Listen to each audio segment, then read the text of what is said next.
Баршаңызға қайырлы күн достар. Бүгін қалыпты бауыр адам ағзасында қандай жұмыстарды атқарады және егер бауырда аурулар пайда болса, алдын ала сіздің организміңіз сізге хабар беретін 5 түрлі белгіні айтып өтетін боламын.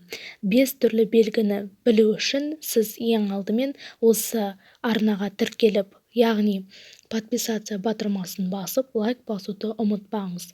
Ендеше кеттік. Бауыр адам денесіндегі ауқымды үлкен темір болып табылады. Зат алмасуды жақсартуға қатысатын. Екінші, қан түзіліміне жауап береді. Үшінші, дәрумендер мен және минералдарымен қор жинай отырып, олардың жұмсауын қамтамасыз етіп қадағалап отырады. Және де зат алмасудың аралықтағы өнімдерін өндіруге қатысып отырады. Жалпы бауырдың міндеті қанды зиянды заттардан босата отырып, жақсылап сүзгіден өткізу.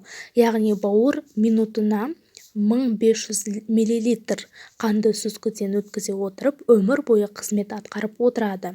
Адамның жалпы көңіл күйі, өзге де ішкі ағзалары, жүйелері қаншалықты үйлесімді жұмыс істейтіні осы мүшенің саулығы мен белсенділігіне байланысты. Бірінші белгі – шаршаңқылықтың созылмалы сезімі. Жалпы алғанда әр адам жұмыста әртүрлі жұмыстарды атқара отырып шаршайды. Шаршау бұл қалыпты. Алайда мұндай жағдай бауыр ауруларының айқын белгілерінің бірі болып табылады. Егер өзге ауруларды, инфекцияларды ескермесек, онда үнемі шаршай беруді біздің ағзамыздың сүзгісінің ауыратынын білдіретінін белгі ретінде назар аударуымыз керек. Науқас, мысалға, күн тәртібін сақтай отырып, уақытысында ұйықтаса да, немесе 6-9 сағат ұйықтаса да, күнделікті ұйқысы қанбай жүреді. Адам шаршап, әлсізденіп, өзін мүлдем күші жоқ сияқты сезінеді. Науқастың мұндай көңіл күйі бүкіл ағзаның жалпы уланғанынан болады. Бауыр ағзаға келіп түскен барлық уыттарды өңдей алмайды. Бауыр ауруын айғақтайтын барлық белгілер бұлар ғана емес, басқаларын да қарастырайық. Келесі екінші белгісі – бүйір жақтың ауруы. Науқас оң жақ қабырғасы тұсында ауырсынуды сезінуі мүмкін. Бұл белгі бауырдың ауыратынын білдіреді, ал сонымен бірге ағзаның жасушалары ауырмайды. Бауыр тіндері қабынған кезде және ісінген кезде ағза сыртын жауып тұрған жұқа қабықшаны соза отырып өсе береді, кеңейеді.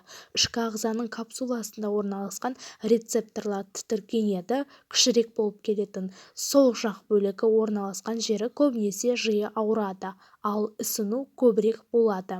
Ауырсыну белгілері төс, шеміршек астында, оң жақта орналасқан қабырғалардың шетінде, іштің ортасы тұсында пайда болуы мүмкін. Науқасты қандай ауырсынулар мазалайды? Қатты емес, бауыр ауруы кезінде қатты ұстамалар орын алмайды. Қатты ауырсынулар өт қабынан тастар шығып, тар өт өзегіне тұрып қалған кезде, өт қабында шаншу пайда болған кезде орын алады.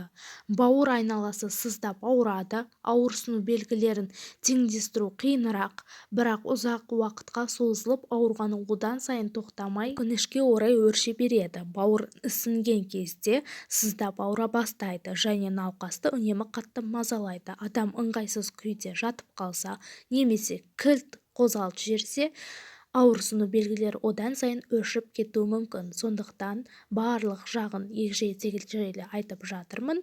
Сіздер лайк басып, арнаға тіркелуді ұмытпаңыздар, өйткені пайдалы ақпараттарды өстіп аласыздар.